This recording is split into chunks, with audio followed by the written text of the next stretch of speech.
Prologue. The house had been empty for years. Neighbors whispered that no one stayed longer than a month. Some said they heard voices at night, while others claimed to see shadowy figures in the windows. But when Alex Carter, a journalist desperate for a breakthrough, found the listing for an old Victorian house at an unbelievably low price, he dismissed the rumors. Ghost stories, he muttered. Every old house has them. Little did he know, some stories are real. Chapter 1. The Move-In. Alex had been struggling with writer's block. After a string of failed articles, he needed something big to reclaim his reputation. When he stumbled upon an article about missing families connected to an abandoned house, he saw his opportunity. The house was massive, standing at the end of a quiet street, its wooden walls warped with time. Inside, dust covered the furniture, and a musty smell lingered in the air. The landlord, an old man with hollow eyes, handed Alex the keys with a warning. "Don't listen to them." Alex laughed it off. Typical horror cliché, he thought. The first night was peaceful. Too peaceful. Chapter 2. The whispers begin. It started on the third night. Alex woke up to the sound of faint whispers. At first he thought it was the wind, but the voices were distinct, soft, almost pleading. "Alex, help us." He sat up, heart pounding. He turned on the lights. Nothing. The house was silent. The next day, he brushed it off as his imagination. But the whispers returned. Every night they grew clearer, calling his name, weeping, warning. Then he saw the first shadow. Standing at the end of the hallway was a figure, a woman in a tattered nightgown.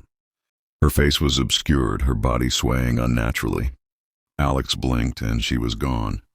Chapter 3. The Research. Determined to find an explanation, Alex dove into research. He uncovered a chilling pattern. 5 families had lived in the house over the past century. Each one vanished without a trace. The case was buried under rumors of hauntings.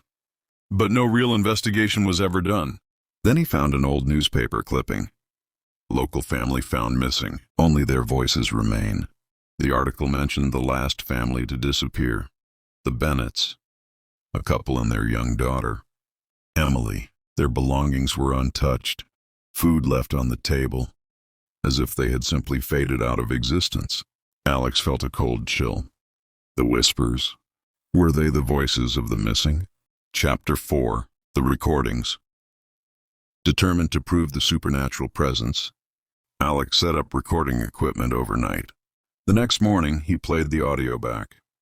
At first, static, then whispers, clearer than ever. He watches. He waits.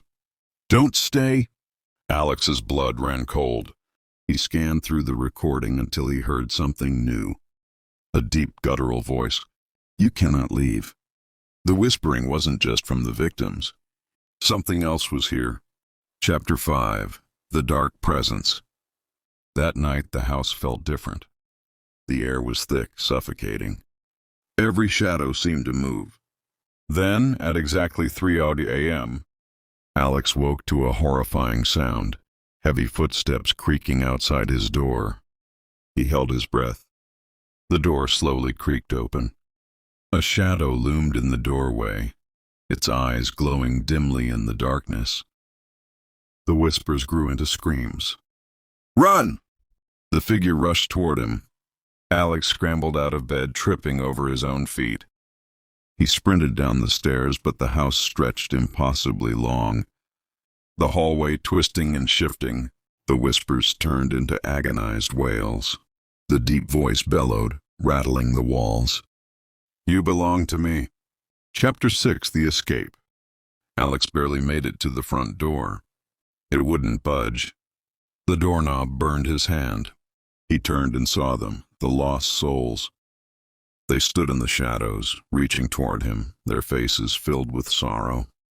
Emily, the little girl, stepped forward and whispered, "He keeps us here, but you can leave." She pointed to a single word scratched into the wooden floor. "Fire." Alex understood. The only way to break the curse was to burn the house down. Chapter 7: The End of the Nightmare. With trembling hands, Alex grabbed a canister of lighter fluid he had found in the basement earlier. He doused the walls, the floor, and every room. The entity roared, shaking the house violently. Shadows swirled around him, clawing at his skin. With one final breath, Alex lit the match. Flames erupted, consuming the house. The spirit screamed, not in pain but in release. As he stumbled out into the cold night air, he turned back to see the house collapse. The whispers faded. Epilogue. The next morning, Alex stood among the ashes. No bodies were ever found. No proof remained of what happened that night. But for the first time in years, the house was silent. Alex wrote his article, his greatest story yet. But he never published it.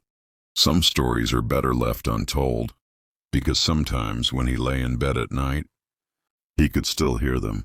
Thank you. But he is still watching. The end.